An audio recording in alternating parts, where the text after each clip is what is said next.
that point, there was 50 to 70 mile an hour winds in the afternoon, and it just put, the whole town was on fire on this end. Propane tanks exploding, transformers blowing.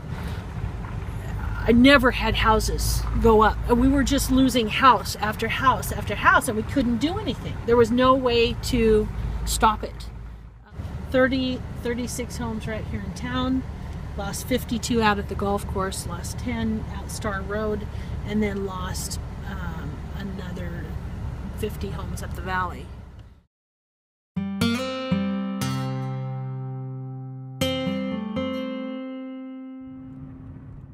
We have driven into the hills, and we've met some of the folks who were affected, who lost everything they had, and they're living in trailers, they're living in lean-tos and shanties.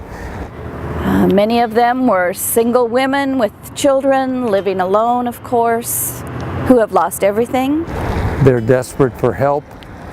They're beginning to lose hope because it's been 8 months now since the fire, and it's taken a considerable time for the community to get together the resources to respond and to help them. After the initial disaster, publicity has waned. Not a lot of people are aware of the needs. Many were uninsured, and so their homes were all they had, and now they've lost those. And many lost their livelihoods, who were orchardists or ranchers, because the fire affected all of those industries as well. Today, approximately 40 volunteers from the faith-based organizations got together to determine how we're going to work together to help the people in the Carlton complex fire recover. Coming together to commit resources for the rebuild of Okanogan County after the disastrous wildfires this summer. What our plan?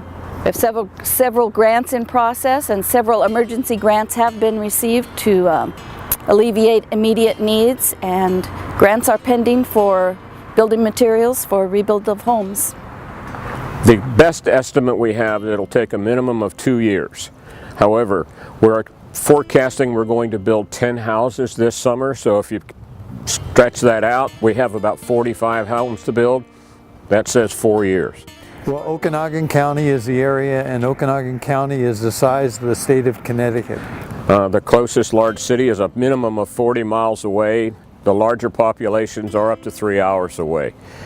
Some of the challenges are just getting the word out, getting the message out. There are hundreds of stories of people who had to be evacuated, who have decided that they cannot leave their property because they have animals. And the difficulty is finding places for them to stay because there was no available housing in the area before the fire, and now there's even less.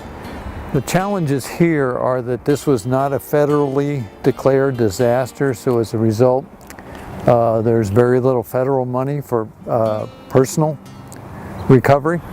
Small Business Administration is providing some personal loss loans and a few rebuild loans, but the majority of it is provided by faith-based organizations and NGOs.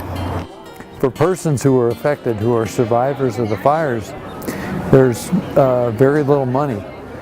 If they were uninsured, there's almost no money at all. And most of these folks are on a salary that will not enable them to take loans. So they're looking for grants, and that's a difficult thing to find in this economic situation that we're in. This is an area of low to medium income, not a lot of resources, and these are strong people fighting to come back. We're going to try to keep information current and up to date on Channels Express, the conference publications, and on our Facebook page. If you would like to help, contact me at the address shown on this video, and I'll be happy to provide you all the information that you need.